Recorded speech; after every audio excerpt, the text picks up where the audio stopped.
it's both exciting but also scary. I don't know how the teaser we launched will be received. When the Filipinos see the sizzle reel, maybe they themselves would also be excited and would respond to the teaser.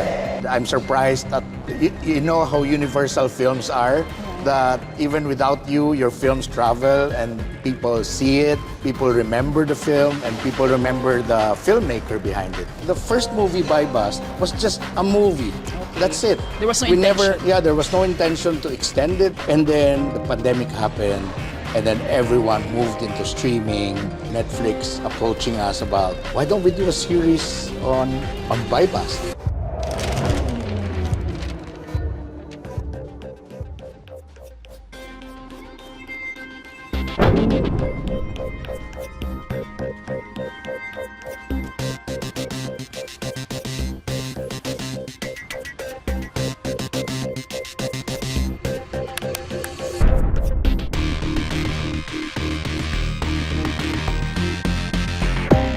Hello, Philippine STAR viewers. This is Erik Matti. I'm the director of BuyBust, the Undesirables.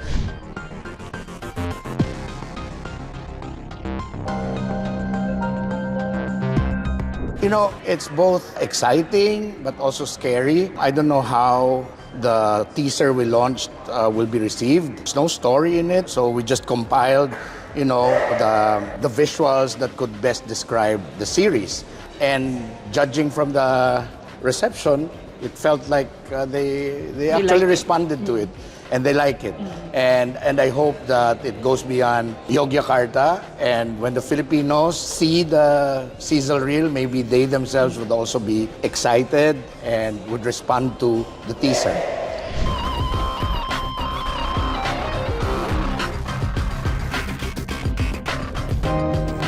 Of course, me and Joko know of each other.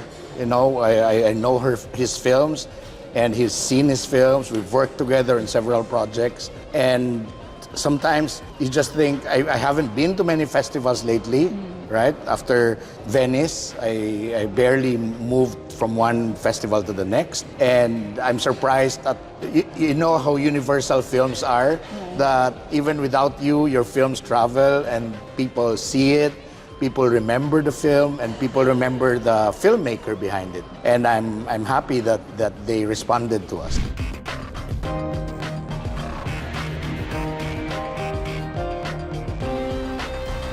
Because the first movie, BuyBust, was just a movie. Okay. That's it. There was no intention. There was no intention to extend it. There was no intention to, of course, we left Nina Manigan hanging, looking for a man named Judas, but we never really thought of opening the doors for another sequel. And then the pandemic happened, and then everyone moved into streaming, you know, and then all of a sudden you have Netflix approaching us about, why don't we do a series on BuyBust?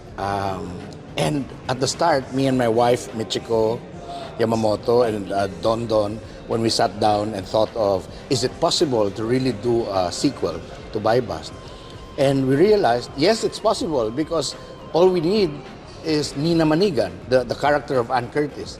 And then from there, forgetting about what happened in BuyBust 1, meaning we're not really continuing it. The only story we're continuing is her looking for Judas. And then just thinking about that, it opened doors to so many other topics, not necessarily about drugs. So this time we were able to talk about the class struggle in the country, rich versus poor, the powerful versus the powerless.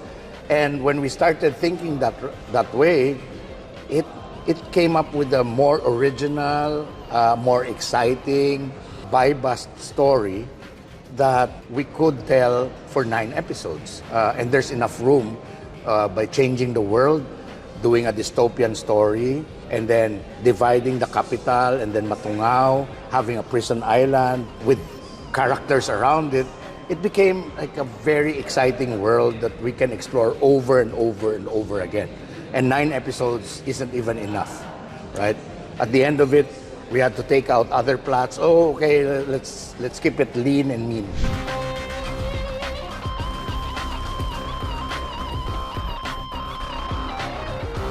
If anyone has seen BuyBust the movie, it's built around an action genre. So for this one, aside from a really strong story, strong character story, more than that, we also have to make it into an action, the same experience as the original movie.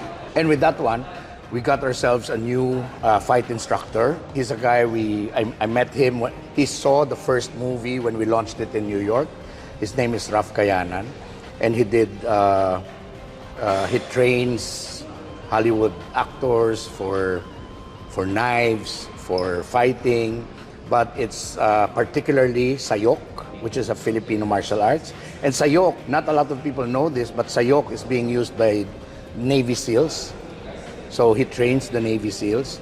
So I got in touch with him again. I remembered him because we met, we talked, and then when it was time to how do we do a new look for BuyBust, the action sequences, I thought of him. And immediately he said yes. He stayed here for more than a year last year, and now he's back again to finish the remaining 20 days. And it gave it a really fresh martial arts feel to it, which is what we're proud of.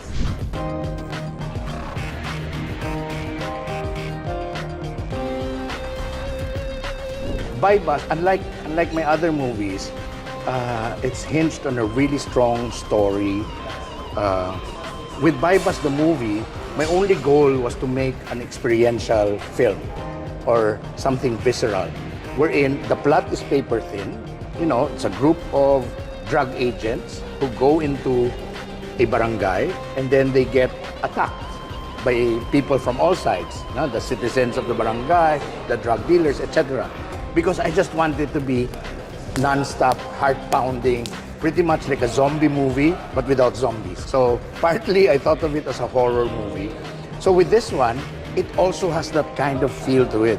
Even if it's 9 episodes, of course, thicker, more layers of story, but the excitement for the action is constantly there. There's an action every now and then that pushes the story forward, which is what I'm excited about. And who doesn't want to see a new kind of BuyBust from the drug story before? Now it's about something else. We're showing BuyBust, the Undesirables 2026. We're inviting you all to watch for it. It's coming out on Netflix and different kind of action series. And you'll see Anne and Gerald in a different light. And I hope that people will be proud of this Filipino-made series that we're sharing with everyone.